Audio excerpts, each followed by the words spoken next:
Hello naman sa aking mga ka-chicks. For today's video, syempre we're still here in Azerbaijan. Only the video. Yes, we've taken a lot of video when we are there in Azerbaijan. Syempre sayang naman yung oras, yung panahon, yung araw, 'di ba? Tapos gumastos tayo, bumiyahe tayo papunta dyan. Kaya kailangan natin i-capture lahat ng mga magagandang lugar ng pinuntahan natin. Syempre, 'di ba? For our memories.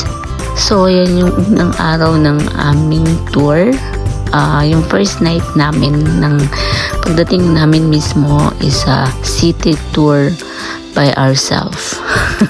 Inikot-ikot na namin yung pinaka old end city kasi magkalapit lang naman yon. So, yan yung aming pinaka first day ng tour namin. Diba? May mga kasama kami dyan kasi pumayag naman ako na magkaroon na kami ng group tour kasi parang ang boring naman nung naka-private tour kayo tapos kayong dalawa lang yung magbibigayan ng opinion ninyo sa mga nakikita ninyo, diba? So sabi ko dun sa tour guide namin, it's okay brother na may kasama kami sa tour namin kasi mga Filipino naman lahat, mga nanggaling sila ng Dubai and UAE, I think Saudi. Hindi, meron pala kaming kasamang isang ibang lahi. Si Rahan, shout out Rahan. Ano siya? Bangladesh. Ano siya? Solo traveler. Tapos yung isa naming kasama na Filipina is solo traveler. Then shout out sa'yo, Bebe Rona. And syempre si Bem at yung kanyang hubby. Tapos syempre yung aming palaging kasama. Nakalimutan ko ng pangalan mo, Bax. Shout out sa iyo. So ayan, papunta kami ng Shahadag ng araw na yan. Ang aming first stop is Shahadag Mountain. So sa Shahadag, then yung may mga activities, especially kapag winter, kapag maraming yellow ang kanilang lugar. Siyempre sa Shahadag ginagawa yung ski, paragliding, mga ganon. Shahadag is a first ski resort in Azerbaijan located near Shahadag National Park. Pero sa National Park hindi na kami nagpunta. The largest national park in the country.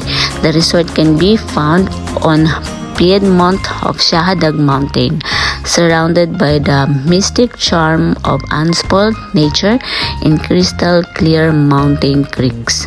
Sobrang kaganda ng kanilang mga mountain. Tapos meron pang natitirang mga ilang spaces na may yellow, may snow, pero hindi na ganon. Pero sobrang lamig pala kapag mas nag-melt na yung yellow, no?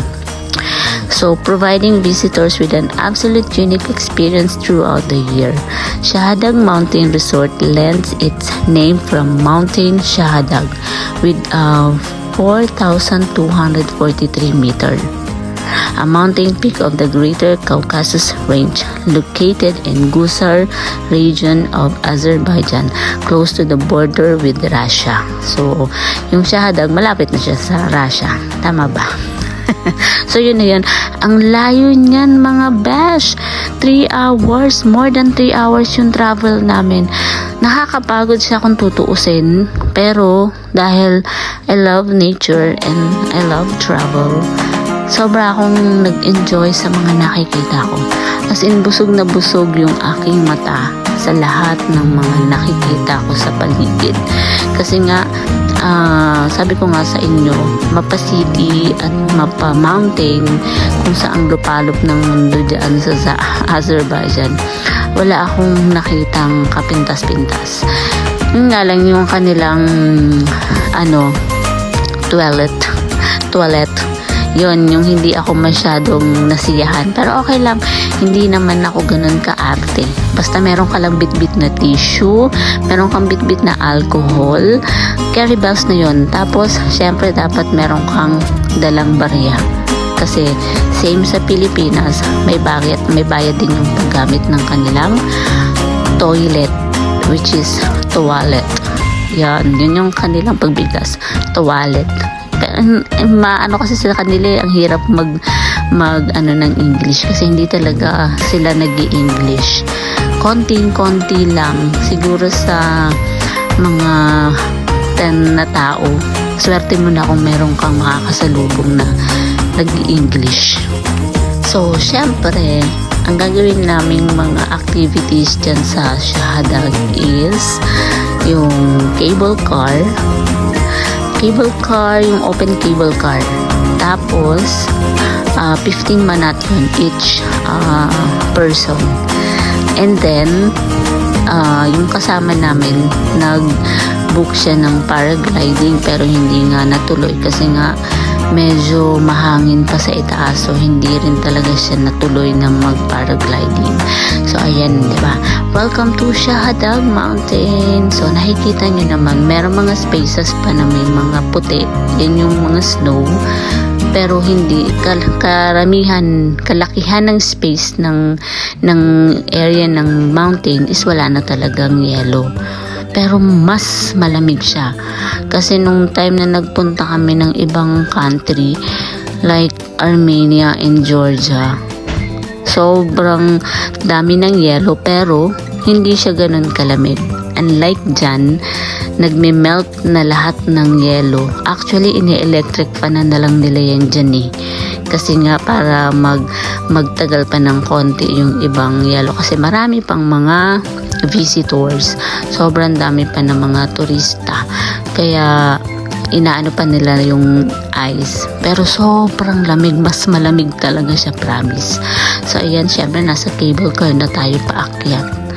Diba? Hindi naman ako masyadong nag-ano na dun sa snow kasi hindi naman yun yung pinunta ko dyan.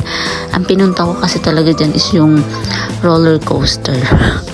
Nagpunta lang ng Azerbaijan para mag-roller coaster. Oo, as in. Actually, ang Azerbaijan kasi talaga is yung first destination na gusto kong puntahan bago pa ako mag-travel sa ibang bansa. Mas gusto ko talaga dyan. And so far, so good. Hindi nakakapanghinayang na gumastos kasi nga sobrang ganda. Actually, yung travel namin na to is biglaan. Dahil nga on my 40th birthday, sabi niya. Ang arte. Oo, pa 40th birthday, 'di ba? So, ako dyan na gusto kong mag roller coaster. Alam niyo yun na ako yung tipo ng tao na takot pero gusto ko ng adventure. Takot ako sa height, as in takot ako sa mga matataas, yung mga nakakalula, pero gustong gusto kong ginagawa yun. Gustong gusto kong pumupunta sa mga bundok kahit takot ako, pero ginagawa ko siya. So yun, kahit takot akong mag roller coaster, dahil gusto ko siyang gawin, gagawin ko siya. So ayun, ginawa namin yung pag roller coaster sa halaga 25 each, 25 manat. Pero pag dalawa kayo, 40 manat lang. So, may discount siyang 10 manat. Yung ng kanilang pera. Yung 1 manat is 2 real. Parang ganun. So, medyo mas mataas yung kanilang ng pera. Kaya medyo may pagkamahal ng konti sa kanila. Pero okay lang naman. Worth it naman siya. So, ayan, pababa na tayo. Bye!